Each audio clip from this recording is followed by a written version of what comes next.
Hello, everyone. My name is Ethan Pease. I am a Wisconsin native, was born in Madison, and grew up in Partyville, Wisconsin, graduated from high school there in 2018. I'll just get right into it.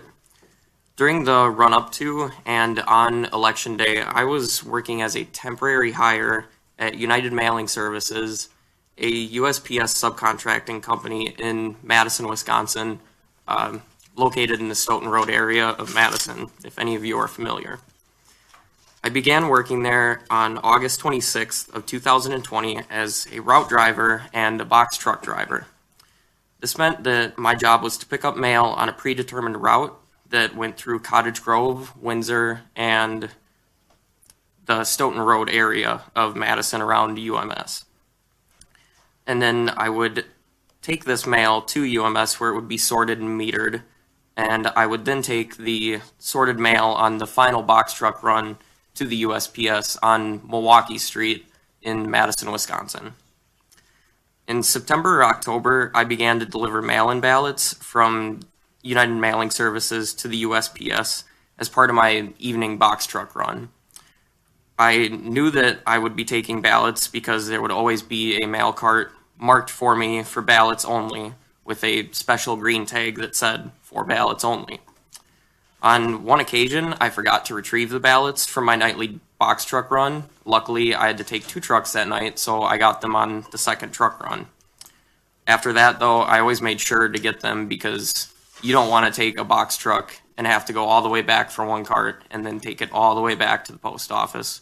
It's about a mile drive. On November 2nd, 2020, I noticed that there was only 1 ballot in the bin for delivery to USPS, and on November 3rd, Election Day, there were no ballots in the bin for delivery to USPS.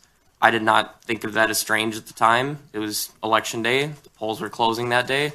You'd think that the ballots would kind of trickle down and be done. So, you guys can imagine my surprise that when on the next day, November 4th, a senior USPS employee, whose name I do know, had asked me if I'd forgotten any ballots the night before, election night.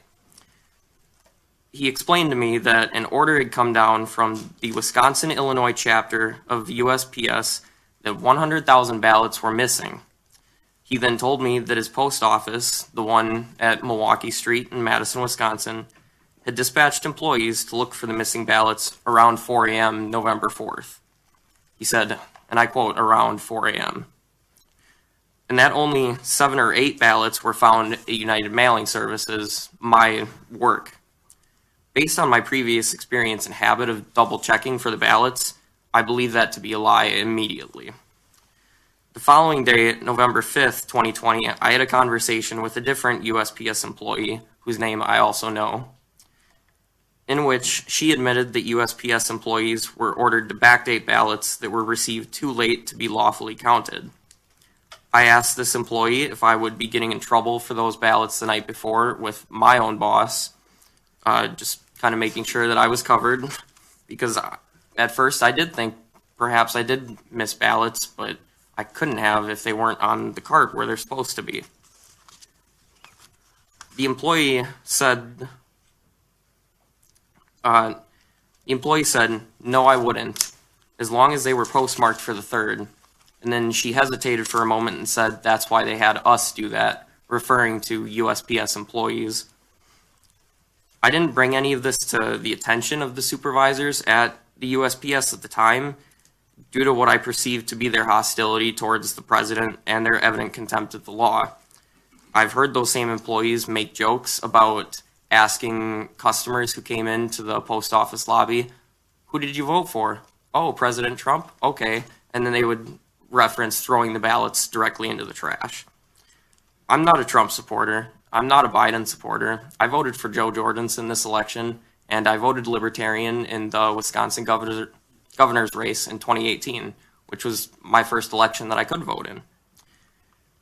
But I know that something wrong happened here, and I just want to see that something gets done about it for our state and for the people of our state, so that people can have faith in our elections. I think the American people and the people of Wisconsin have a right to know what happened. And the bottom line of this is, why was the USPS even looking for ballots on November 4th, hours after the polls closed at 8 p.m.? Thank you.